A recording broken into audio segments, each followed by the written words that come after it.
Welcome to special analysis. నేను రమామండవ. ఈరోజు అనాలిసిస్లో భాగంగా మనం తీసుకోబోతున్న టాపిక్ ఏంటంటే జగన్ సీతయ్య అని చెప్పేసి నేను టైటిల్ పెట్టడం జరిగింది. మండిపడుతున్న సీనియర్లు అని చెప్పేసి ఆ టైటిల్ కంటిన్యూషన్ ఇచ్చాను. ఈరోజు చూసినట్లయితే నిజంగా జగన్మోహన్ రెడ్డి సీతయ్యే. నిజంగా మనం చూస్తే గతంలో వైవిఎస్ చౌదరి అప్పట్లోనే హరికృష్ణతో ఒక సినిమా తీశారు. ఆయన సీతయ్య అనే టైటిల్తోనే ఒక సినిమా తీయడం జరిగింది. దాని కింద సీతయ్య అనే దానికి టైటిల్ కింద క్యాప్షన్స్లో ఎవరి మాట వినడు అని చెప్పి టైటిల్ పెట్టారు ఆ రోజునే. ముందుగానే ఇలాంటి వాళ్ళు, ఇలాంటి డైరెక్టర్స్కి నిజంగా క్రియేటివిటీ ఎక్కువ ఉంది. వైవిఎస్ చౌదరి నాతో బాగుంటారు, చాలా సన్నిహితంగా ఉంటారు. సో ఈరోజు ఆయన ఒకసారిగా గుర్తొచ్చారు ఈ టైటిల్ చూసిన తర్వాత. అప్పటి నుంచి కూడా ఆ టైటిల్ పాపులర్ అయింది. ఆ సినిమాలో హరికృష్ణ చాలా హిట్ అయింది. రాయలసీమ బ్యాక్డ్రాప్లో ఉన్న సినిమా అది. అటు సాంగ్స్ కానీ హరికృష్ణ యాక్షన్స్ కానీ చాలా బాగా హిట్ అయింది అదంతా కూడా. అయితే ఆ సినిమా నుంచి సీతయ్య అనే డైలాగ్ పాపులర్ అయింది. ఎందుకు పాపులర్ అయిందంటే సీతయ్య ఎవరి మాట వినడు అని చెప్పుకుంటూ ఉంటారు ఎవరైనా మన ఫ్రెండ్స్లో కానీ చెప్పిన మాట వినకుండా పదే ఆర్గ్యూ చేస్తూ ఉంటే వాడు అంతేరా, వాడు సీతయ్య అని చెప్పేసి అంటాం. ఆల్మోస్ట్ మన చిన్నప్పుడు రిలీజ్ అయింది ఆ సినిమా. ఇప్పటి వరకు మనం దాని గురించి చెప్పుకుంటూ ఉంటామంటే ఆ సీతయ్య అనే క్యారెక్టర్ ఎంత ఇంపాక్ట్ చేసింది మనల్ని అనేది అసలు విషయం దాంట్లో. అయితే ఇది జగన్మోహన్ రెడ్డికి పర్ఫెక్ట్గా యాప్ట్ అవుతుంది. నేను ఆల్రెడీ ఇటీవల కూడా ఒకసారి చెప్పినట్టున్నాను ఈ డైలాగ్. ఇది జగన్మోహన్ రెడ్డికి పర్ఫెక్ట్గా యాప్ట్ అవుతుంది. ఈరోజు నిజంగా ఈ డైలాగ్తోనే జగన్మోహన్ రెడ్డిని పోలుస్తూ ఆ పార్టీ సీనియర్లు మండిపడుతూ ఉన్నారు. ఇది సీరియస్గా ఆ పార్టీలో జరుగుతున్న చర్చ ఇది. ఎందుకంటే నేను వైసీపీ బీటీని చాలా సన్నిహితంగా 10 ఏళ్ల పాటు ఆ పార్టీ యాక్టివిటీస్ కవర్ చేశాను. నాకు చాలామందితో మంచి స్నేహం ఉంది, చాలామందితో సాన్నిహిత్యం కూడా ఉంది.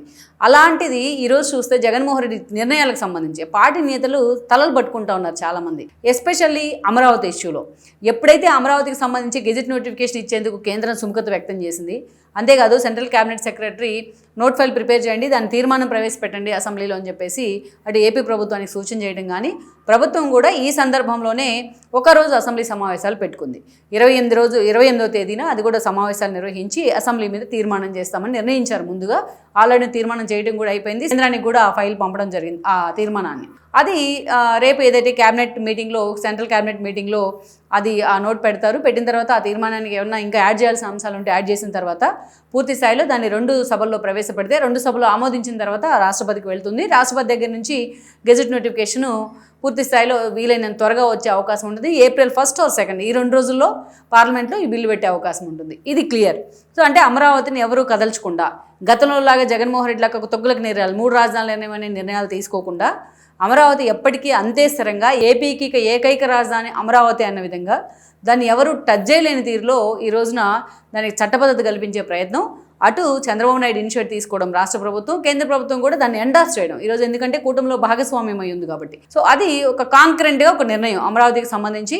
ఏపీ ప్రజలు కూడా ప్రౌడ్గా తలెత్తుకుని చూసే సందర్భం ఇది నిజంగానే. అయితే అలాంటిది నిజంగా ఏ పార్టీకైనా సరే, అధికారంలో ఉన్నా లేకపోయినా, ప్రతిపక్షంలో ఉన్నా, అసెంబ్లీని రిప్రజెంట్ చేసినా లేకపోయినా సరే, ఇది ఒక విధానపరమైన నిర్ణయం.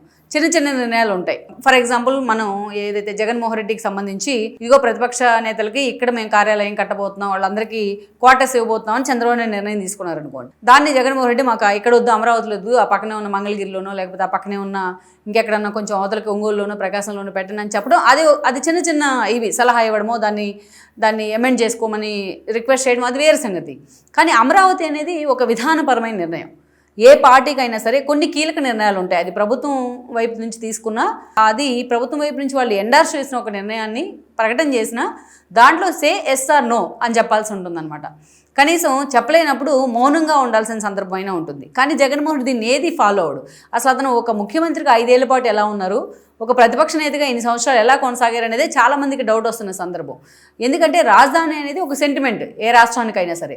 అలాంటిది అమరావతి అనేటప్పటికీ దానికి చారిత్రాత్మక నేపథ్యం ఉంది.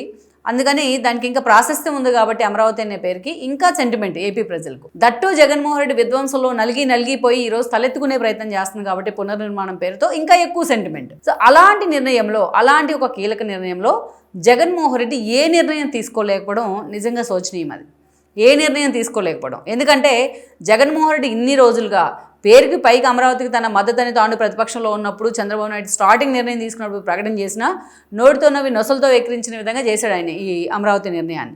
ఎన్నోసార్లు కేసులు వేయించిన దగ్గర నుంచి ఎన్నో దారుణాలు. తాను ముఖ్యమంత్రి అయిన తర్వాత అనేక దారుణాలు జరిగాయి. 5 ఏళ్ల పాటు ఒక విధ్వంసం, ఒక అరాచకం, ఒక దారుణం.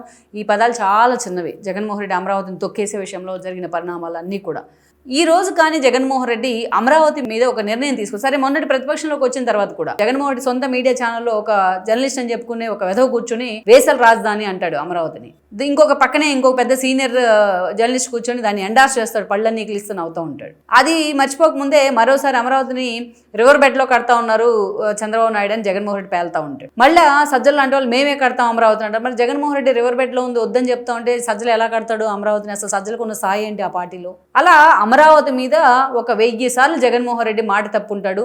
అమరావతి మీద అతని మాట ఎన్నోసార్లు తప్పి విడుపులు పైపోయి ఉంటుంది. ఎన్నోసార్లు నాలుక మడతేసి కడపకు వెళ్ళి ఉంటుంది. అలా మాట తప్పను మడమ తిప్పను అనే ట్యాగ్ లైన్ మాత్రమే వాళ్ళకుంటే దాన్ని మాత్రం ఫాలో కాడు జగన్మోహన్ రెడ్డి. అలాంటి జగన్మోహన్ రెడ్డికి ఈరోజు వచ్చింది ఒక గోల్డెన్ ఆపర్చునిటీ. ఏదైతే అమరావతి తీర్మానం విషయంలో అమరావతికి చట్టబద్ధత కల్పించే విషయంలో అసెంబ్లీ తీర్మానం చేయడం అనేది జగన్మోహన్ రెడ్డికి ఒక అవకాశం. సరే, అసెంబ్లీ సమావేశాలకు వెళ్ళకూడదని నిర్ణయం తీసుకున్నారు. పోనీ దానికైనా జగన్మోహన్ రెడ్డి కట్టుబడి ఉన్నారా? కట్టుబడరు. ఇక్కడ చూడండి, నేను ఎందుకు ఆ టైటిల్ పెట్టాను జగన్మోహన్ సీతయ్య అంటే, అతను ఎప్పుడు ఏం చేస్తాడో, అతని చిత్తం ఎలా ఉంటుందో ఆ పార్టీ నేతలు డైజెస్ట్ కావట్లేదు. కానీ ఇలాంటి నిర్ణయాల్లోనైనా తమ మాట అయినా వినాలని వాళ్ళందరూ రిక్వెస్ట్ చేస్తూ వచ్చారు. కానీ వాళ్ళ మాట కూడా వినలా జగన్మోహన్ రెడ్డి ఈ రోజున. ఆయన ఇప్పుడు దాకా చేసిన తప్పులన్నీ ఒక ఎత్తు అయితే, ఈ రోజు చేసింది అతని చరిత్రలో సరిదిద్దుకోలేని తప్పు అమరావతి విషయంలో. ఇప్పుడు పోనీ అసెంబ్లీ సమావేశాలకు వెళ్ళొద్దు, తనకు మైక్ ఇవ్వరు, తనకు ప్రతిపక్ష నేత హోదా ఇవ్వరు అనుకున్నప్పుడు అసలు వెళ్లకుండా ఉండాల్సింది. ఇతనేమో వెళ్ళొద్దు అంటారు, వాళ్ళ పార్టీ ఎమ్మెల్యేలు వెళ్ళి అటెండెన్స్ ఇచ్చుకొని జీతాలు తీసుకుంటూ ఉంటారు బుద్ధి జ్ఞానం లేకుండా. అంతేకాదు, ఎప్పుడైతే అనర్హత వేటు పడుతుంది అనుకున్నారో అప్పుడు ఒక రోజు వెళ్ళి ప్లకార్డులు పట్టుకుని ఒక 5 నిమిషాలు, మొత్తం 11 నిమిషాలు కూడా లేట్ హడావిడి చేసి బయటకు వచ్చేస్తారు. అక్కడ సీరియస్నెస్ లేదు. పోనీ అలా వెళ్ళిన అనర్హత వేటుకు భయపడైన ఆ రోజు వెళ్ళారు కదా జగన్మోహన్ రెడ్డి మొన్న బడ్జెట్ సెషన్స్లో. మరి అమరావతి లాంటి కీలక అంశం చర్చకు వస్తున్నప్పుడు ఈయన ఎందుకు అసెంబ్లీకి వెళ్ళలేదు? చాలామంది ఈ విషయంలో జగన్మోహన్ రెడ్డిని ఫోర్స్ చేసే ప్రయత్నం చేశారు ఆ పార్టీ నేతలు. మిగతా నిర్ణయాలు ఎలా ఉన్నా ఇది కీలక నిర్ణయం. ఈ నిర్ణయంలో మన విధాన నిర్ణయం ఇది. దీంట్లో మన పార్టీ స్టాండ్ ఏంటి, మీ స్టాండ్ ఏంటి అనేది ప్రకటించాల్సిన సందర్భం ఉంది. వన్ సైడ్ మొన్న కూటమి ప్రభుత్వానికి మ్యాండేట్ ఇచ్చారు కాబట్టి ప్రజల కూటమికి. సో అంటే అమరావతి వైపు జనమంతా మొగ్గు చూపుతూ ఉన్నారు మెజారిటీ జిల్లాలన్నీ. సో మనం ఇంకా అమరావతికి వ్యతిరేకంగా వెళ్తే మనం మొత్తం ప్రపంచం అంతా ఒక ఎత్తుంటే మనం అంతా ఒక ఎత్తు వెళ్ళినట్టు అవుతుంది. అందుకే ఇలాంటి విషయాల్లో కొంచెం పశ్చాత్తాపం వ్యక్తం చేసి సారీ చెప్పుకొని ఈరోజు అమరావతిలో గతంలో కొన్ని విషయాలు మేము వేలెత్తి చూపించాం, వాటన్నిటికీ కూడా రిగ్రెట్ అవుతా ఉన్నాం. సరే, జరిగిందేదో జరిగిపోయింది, గతం గత. బట్ ఇప్పటికైనా మేము రాష్ట్రానికి ఒక రాజధాని ఉండాలనుకోని మద్దతు ఇస్తున్నాం. బట్ ఆ రాజధాని విషయంలో ఇంకా చంద్రబాబు నాయుడు కాంకరెంట్గా ఉండాలి అని జగన్మోహన్ రెడ్డి ఈరోజు మాట్లాడుంటే చరిత్రలో నిలిచిపోయి ఉండేవాడు. ఎవరైనా సరే తప్పు చేసినప్పుడు దీనికంటే ఆ తప్పు మీద పశ్చాత్తాపం వ్యక్తం చేసినప్పుడే చాలామంది దాన్ని చాలా ఈజీగా తీసుకుంటారు. పశ్చాత్తాపడ్డారు కదా, ఇంకెందుకు అతను టార్గెట్ చేయొద్దు అని చెప్పేసి. కానీ జగన్మోహన్ రెడ్డి దగ్గర ఆ యాటిట్యూడ్ లేదు. ఈరోజు ఎంతమంది సీనియర్ నేతలు ఆయనకు సలహా ఇచ్చారు, ఎంతమంది ఎమ్మెల్యేలు ఆయన బతిమలాడారు అమరావతి విషయంలో. కానీ జగన్మోహన్ రెడ్డి మాత్రం ఎవ్వరి మాట వినకుండా వెళ్ళి యలహంకలో కూర్చున్నారు. అందుకే ఎవరి మాట వినడు అని పెట్టింది మనం. జగన్ నిజంగానే సీతయ్య ఇలాంటి విషయాల్లో వినడు అని ఆ పార్టీ సీనియర్ నేతలు చర్చించుకుంటూ ఉన్నారు. గతంలో కూడా అంతే, ఎలక్షన్ టైంలో చంద్రబాబు నాయుడు టచ్ చేయొద్దు, చంద్రబాబు నాయుడు అరెస్ట్ చేస్తే అది టీడీపీకి ఒక బూస్ట్ అవుతుంది, ఒక సెంటిమెంట్ అవుతుంది అంటే చంద్రబాబు నాయుడు తీసుకెళ్లి కేసీఆర్ నుంచి ఒక కేసు క్రియేట్ చేసి జైల్లో పెట్టారు. నిజంగా ప్రపంచం మొత్తం తిరగబడింది జగన్మోహన్ రెడ్డి మీద ఆ రోజు. యోగళం పాదయాత్ర అతను చేసుకుంటూ వెళ్ళిపోతున్నారు, మనం దానికి ప్రచారం కల్పించొద్దు, అతను హీరోని చేయొద్దు అని బతనాడారు ఆ పార్టీ నేతలు. ఆఖరికి లోకేష్ మాట్లాడే మైక్ దగ్గర నుంచి అతను నుంచొని మాట్లాడే స్టూల్ దాకా లాక్కొని వెళ్ళిపోయారు.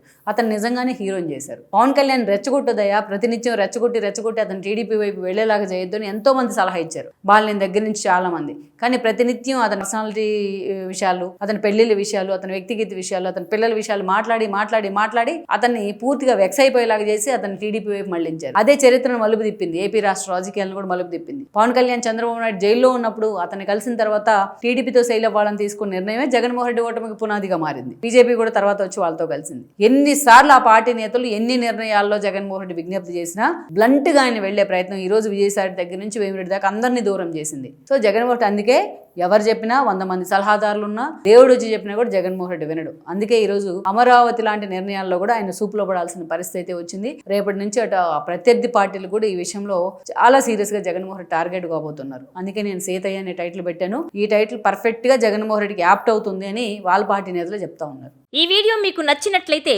Please share, like and subscribe